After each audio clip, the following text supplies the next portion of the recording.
Hey guys, next week is my birthday, and this video is the 100th video I've made since starting my channel back in September. And to celebrate, I'm going to be reviewing the movie that's meant to celebrate Disney's 100th anniversary, Wish. If you haven't seen the movie already, it's on Disney Plus if you want to watch it. But fair warning, this video might contain some spoilers, but I am going to be sharing my opinion on the movie. I heard that many people didn't like the movie, but I also heard the movie could have been very different from what we got. So different, in fact, that the animation done in the movie could have been hand-drawn animation. Just like how Frozen's animation was originally going to be hand-drawn animation. Anyway, let's begin. The visual style of the movie is said to be inspired by the look of old fairy tales. Some even claim that the movie has a watercolor look to it, and specifically cite Sleeping Beauty as inspiration. But from what I understand, the backgrounds in that movie were painted with gouache and acrylic.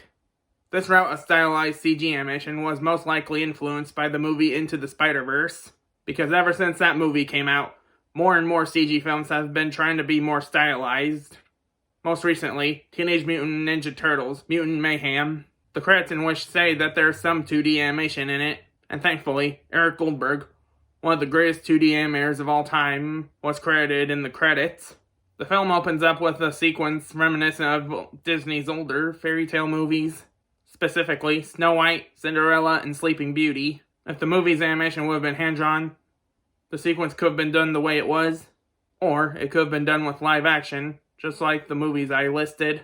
Anyway, the movie's story starts out with Asha, who wants to become the king's apprentice so she can get her grandfather's wish to come true for his 100th birthday. And trust me, that specific age is no coincidence when you consider what this movie is celebrating. Also, in one of the scenes, Asha shows King Magnifico a moving drawing of her pet goat, with regular timing charts, slow end timing charts, key poses. So that means we now have a Disney princess who can canonically do animation. That is awesome. As a movie dedicated to Disney's 100th anniversary, the film contains a lot of Easter eggs, one of which makes me believe Mary Poppins could have been in a fully animated movie if P.L. Travers, the author of Mary Poppins, was a nicer person and was more cooperative with Walt Disney.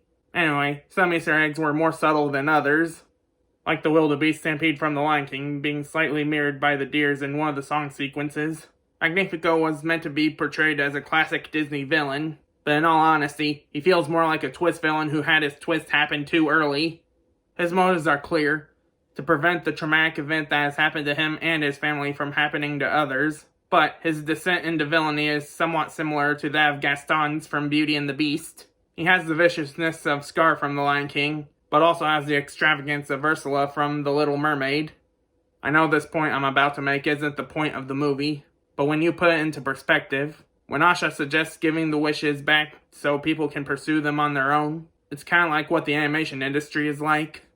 People giving their ideas to studios, and when the idea is greenlit, the studio has full ownership of the ideas. Meaning if the show gets cancelled, the idea gets protected, and the creators of said idea are unable to pursue the full extent of their idea on their own. So, maybe Asha represents the ever-growing indie animation community, while Magnifico represents the traditional animation industry, one that is very selective about the ideas given to them, and the wishes represent the ideas that people have for shows, movies, etc. Anyway, as for how I felt about the movie in general, I can say that I enjoyed it more than Pocahontas and The Black Cauldron, but not as much as I enjoyed The Hunchback of Notre Dame or Frozen. It may not have reached its full potential of what it could have been, but I say kids will enjoy it more than adults would. However, most parts of the movie look like they could be adapted for a Broadway musical, specifically the light effects. Usually, when animated movies are adapted into Broadway musicals, they expand upon the story in some way, whether by adding songs to specific moments that didn't originally have them, or by adding new elements to the story. And I feel like some story elements in which could use expanding upon.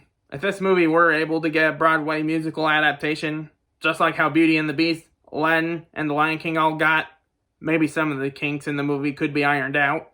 Well, that's gonna do it for this video.